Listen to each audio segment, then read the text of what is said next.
I suspect that this is more a publicity stunt than a serious effort. But if the Democrats retake the House, then it becomes a question. Will Speaker Jeffries accommodate potential presidential candidate Ro Khanna's desire to ride the Epstein files into the White House?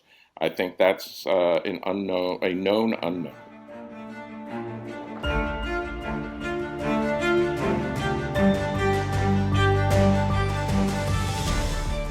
Hello and welcome to the Trump Report. I'm Maddie Hale. We're going to discuss so much of what's happening today. We've had these trilateral discussions between the US, Ukraine, and Russia. There's also a little bit more in the aftermath of the Epstein scandal. A few comments from JD Vance on Europe. So, to bring in my guest today, Senior Fellow at the Ethics and Public Policy Center, Henry Olson. Henry, thank you so much for joining the Trump Report today. Well, thank you for having me. We have to start off with these second rounds of trilateral peace talks between Russia, Ukraine, and the US that have taken place in Abu Dhabi. They have wrapped up for today. Steve Witkoff has announced that there was a development that the two countries have agreed to exchange 314 prisoners of war. This is the first such exchange in 5 months. So while this is a breakthrough, do you see the talks producing more significant milestones? I don't at this point because President Putin still sees the war as an existential situation for him.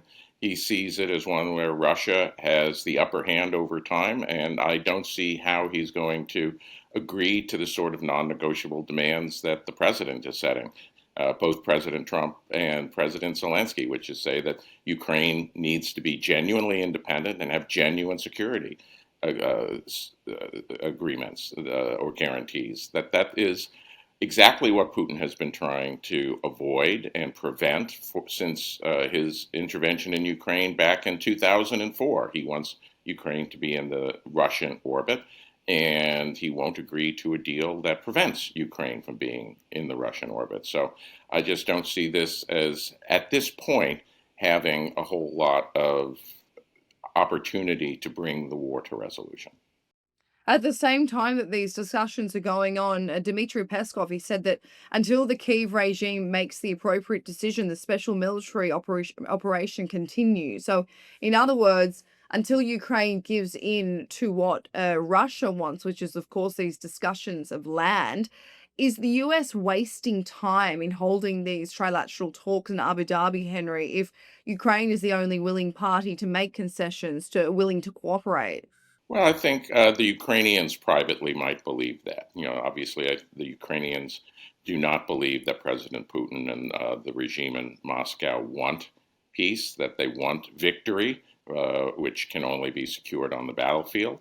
The Americans see things differently. I think they think that this can eventually be moved to a question of land and that they lure Russia in with the promise of economic reintegration with the West. It'll be interesting to see if President Trump's statement about India is correct, that India is going to stop buying Russian oil. That will place significant economic pressure on Russia, that they've been kept afloat by a lot of below market oil sales to India. They've been tapering off. If they taper off more rapidly over 2026, that's something that may not push Putin to the bargaining table, but certainly would dramatically up the cost of waging war in Ukraine. We'll get into that new trade deal in a minute, but early this week, Putin disrespected the 1 week pause in targeting Ukraine's energy facilities, despite Trump saying that the two had spoken, that he'd agreed to a 1 week pause because, of course, it had been so detrimental to Ukrainians because then they're having this insanely cold temperatures. So a reporter asked Trump this week about this breach, and he said, "I know it was a Sunday to Sunday.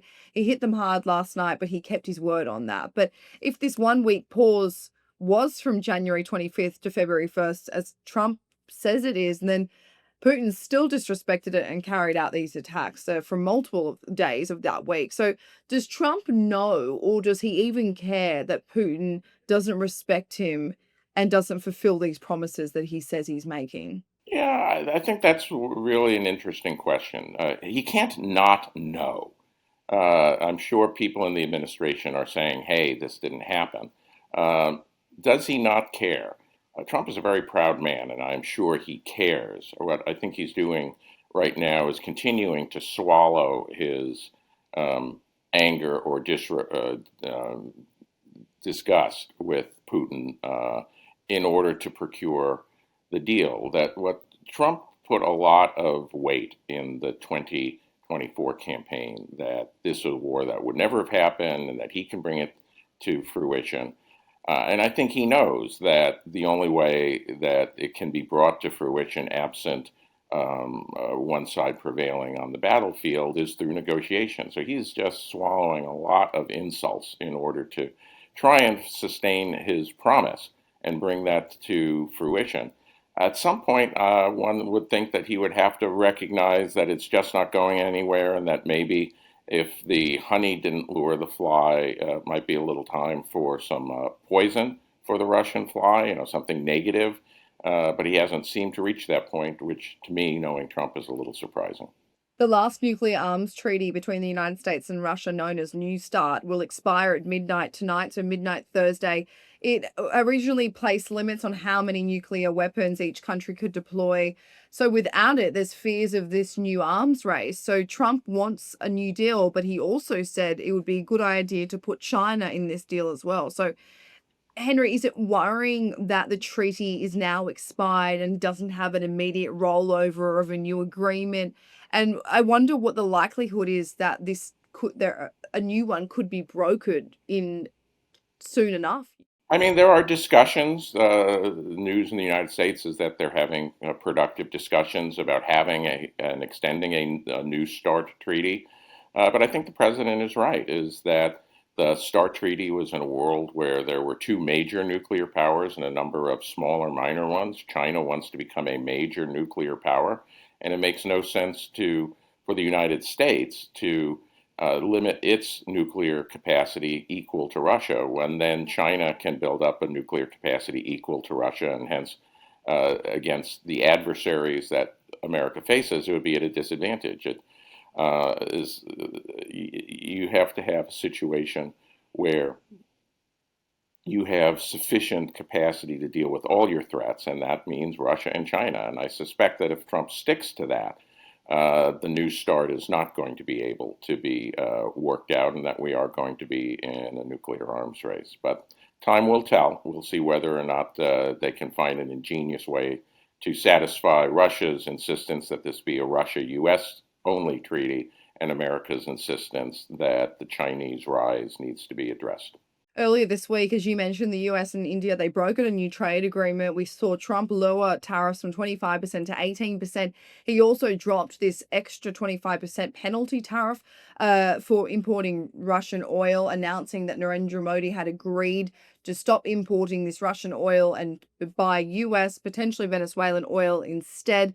Modi hasn't publicly come out and commented on that part of the deal. Of course, he's happy about this other part of the trade agreement, but after this, Putin and Xi Jinping, they held talks where they described their energy partnership with one another as strategic, given that China imported around $230 billion of Russian energy since the invasion of Ukraine. So if Modi does drop Russian oil, Henry, do you see Xi Jinping filling that gap by buying more? Well, the real question is what China's demand for oil is and what its other sources are.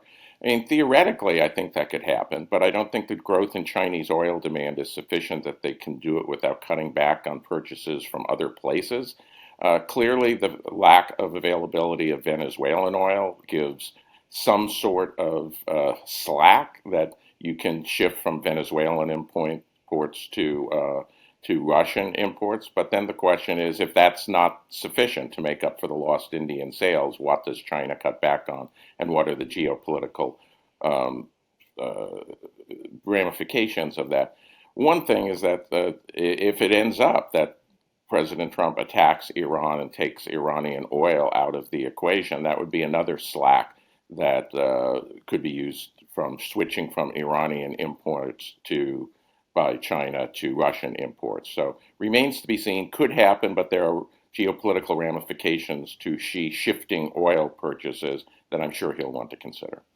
Well, if that's the case and China ends up buying more Russian oil, or Modi doesn't shift away from Russian oil, whatever it may be, but Russia is still receiving money for their oil, which in turn, of course, keeps their war machine going. Should this finally prompt Donald Trump to slap further sanctions and tariffs on China for continuing to import Russian oil? Of course, China and India are the biggest importers of Russian oil. But these sanctions and tariffs only went to India when he announced them late last year. And of course, has now taken them away. But there has never been any sort of condemnation on China for doing so, even more so. So I wonder if this would prompt Trump to finally do this to China. The problem with China, which Trump is very aware of, is China is the only significant power that has significant leverage over the United States economy.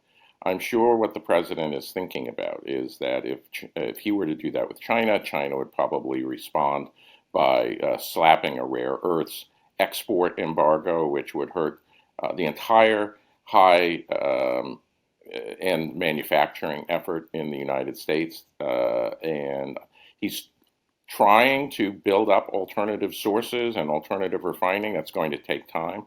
I think the president recognizes that he can hurt China, and China can bear a disproportionate cost in that exchange, but China can also wreak significant damage on the United States economy, something that India could not do and that Europe could do, but they are unwilling to bear the cost of that. China can bear the cost even though that would hurt them. And so Trump treats China differently for good reason. Would completely replacing Indian oil purchases with Chinese oil purchases cause him to reconsider that? Well, I think what he would then do is push Xi to, to to reduce or eliminate support for Putin and offer some sort of relief to Xi in or exchange for that. I think that's not going to happen. Is that for Xi geopolitical concerns, Trump economic concerns? But I think that's the way the president is thinking and why he's unlikely to immediately condemn Chinese purchases of Russian oil should they increase in tandem with the decline of India's purchases. Let's move on to domestic news, Henry. In the last few weeks, the Trump administration has, including the Department of Homeland Security, have come under fire for these ICE raids in Minnesota. 2 Americans were killed in the chaos. Originally standing by their actions, Trump has now told NBC that maybe we could have used a little bit more of a softer touch, but you still have to be tough. He also withdrew around 700 agents from the area. So, is this the president walking back after so much backlash? I think, yes, I think it is. The president recognizes that what's happening on American television is damaging him politically. We saw in the Israel Gaza war that when there were television portrayals of famine and child starvation in Gaza, he told Netanyahu that he had to ease up. You know, he needs to get those pictures off the air. And so Trump is very cognizant of that. Will he give up the enforcement? No, it's too much a key to who he is and what he's trying to accomplish. But making things less violent, less confrontational, less public, and more accommodationist, even at the expense of perhaps slower rates of deportation, I think the president is moving in that direction because he's seen that the old way of doing things was causing him too much political damage for the gains that he was getting from the deportation. I want to get your thoughts on the Epstein files, Henry. Of course, there was over 3 million files related to Jeffrey Epstein that dropped late last Friday. Further allegations about Donald Trump and various other high-profile figures have come to light as, journalists and analysts kind of sift through all these files. There's so many, over 3 million. One email sticks out that's kind of been published in the last day or so between Jeffrey Epstein and Serbian fashion designer Boris Nikolic. I think I'm saying that right. They're talking on Christmas Day 2016. So Boris asks Epstein, when are you back in NYC? Epstein replies, 4th. I'm in Palm with all the Trump boys. Fun. Boris replies, how fun. Hope to see you on the 4th. I leave for San Francisco on the 5th. These emails take place less than a month before Trump was inaugurated for the first time in 2016, then into 2017. But in a separate email from September 2016, a few months before the election, Epstein emails Deepak Chopra and says, "No dinner on Sunday. Trump's people have cancelled." So it seems as if, Henry, they were potentially going to dinner, potentially meeting up in Palm Beach, only months before the election and then his inauguration. So, of course, we know that from Trump's point of view that their relationship severed around 2004, but these emails are from 2016. So it kind of begs the question, were they actually still in communication? Yeah, honestly, those emails have not really made a whole lot of splash here in the United States. So right now, I don't think that it's something that's being pursued. I doubt Trump was in communication with Epstein, but it wouldn't be it wouldn't be unusual if maybe his children were keeping tabs on him. The old saying from the movie The Godfather: "Keep your friends close and keep your enemies closer." That would be a way of keeping your enemy Epstein close without keeping yourself in the mix. I think you'd have to see more. And certainly, there's no indication that there was any sort, from what you just told me, there's no indication there's any sort of discussion of policy or favors or access or anything. Certainly nothing like what's come out with respect to Lord Mandelson and Epstein in your country. Absolutely. And we know from the first drop or the first or the second drop of emails is that Epstein really kept tabs on Donald Trump in kind of a sinister, obsessive way.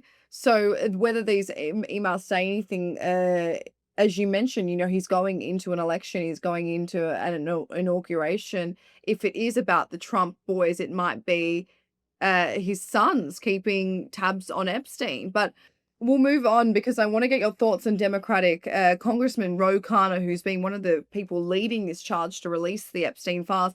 He isn't happy with the Department of Justice for releasing just 3 million. He wanted all 6 million Epstein files to be released. He also accused them of failing to protect the safety and the security of these victims because various names and faces weren't redacted. So he has now said that I call for Congress to hold in front of the Oversight Committee every single person who emailed about going to Epstein's Island. They need to answer some basic questions about who raped these underage girls from working class families. Who do they see? What did they know? What did they participate in? The American people are frustrated with the rich and powerful getting a different side of justice. There cannot be two tiers of justice in America. And basically, he will not rest until these heinous crimes and people are held accountable. So, Henry, do you see that happening? Where we of course saw Bill and Hillary Clinton say that they would testify before this committee, but I wonder if Ro Khanna will manage to get any person that went to Epstein Island to come and testify. Well, Ro Khanna is a member of the House. He's in the Democratic minority. I think the chances of the Republican majority engaging in and accommodating his request is zero. That they don't want to keep the Epstein affair going in the media, and Ro Khanna is widely rumored to want to run for president as a strong progressive candidate in 2028. I think this is preening for the cameras right now. The question is, should the Democrats retake control of the House after the midterm, which is an overwhelming likelihood, would the Democrats want to do that? Because if you do that, you, of course, will have some Republicans, but you could also very well have lots of Democratic donors have been mentioned in this. If you mean everybody means everybody, and it doesn't just mean the Trump boys. I suspect that this is more a publicity stunt than a serious effort. But if the Democrats retake the House, then it becomes a question. Will Speaker Jeffries accommodate potential presidential candidates Ro Khanna's desire to ride the Epstein files into the White House? I think that's a known unknown. Just a final question, Henry. JD Vance, in an interview with Megyn Kelly, he said this about Europeans in more of he said it in with jest, but he said the Europeans, they're so friendly in private and they're willing to make a lot of accommodations. And then publicly they attack us and they say we're not going to work with the Americans. We're not going to do anything with the Americans. I'm sorry. It's all bogus. I mean, this is just one comment from JD Vance. As I said, it was said in jest, but of course, he has had a tumultuous relationship with his European allies. But how do you see the state of NATO and long-standing allies right now with the United States? I think, first of all, NATO had developed into one of essentially an American alliance with a few add-ons, Britain being one that maintained a significant real fighting military. I think what's being done is recasting the terms of that. The Trump administration has basically said is if you want American protection, you actually have to provide real fighting militaries that can fight alongside us and shoulder a lot of the burden, especially the land burden in Europe. I think what's happening is the most of the European allies, I say most because there's always Pedro Sanchez of Spain who seems to be unwilling to go along with this. Most of the allies are recognizing that that's real and are making action in order to make their militaries strong. I think that's also, as Chancellor Merz is saying, a recognition that they need to lessen their dependence on the United States. And of course, if you lessen your dependence on the United States, you gain that holy grail strategic autonomy. But it's many years in the future. And what I think the Europeans are doing behind the scenes right now is trying to both accommodate a American insistence without losing American patience or trying American patience, and understanding finally that the alliance has to become more of an equal burden sharing. And 5, 8, 15 years from now, we'll see whether or not the Europeans would prefer to go it alone. But for right now, it's a recasting of the alliance in difficult, sometimes public ways that will cause a lot of burden sharing and pain to the European and the Canadian side of the alliance. And it's understandable that would ruffle a lot of feathers and for some be particularly a bitter pill to swallow. Henry Olsen, thank you so much for joining the Trump Report today. Well, thank you for having me.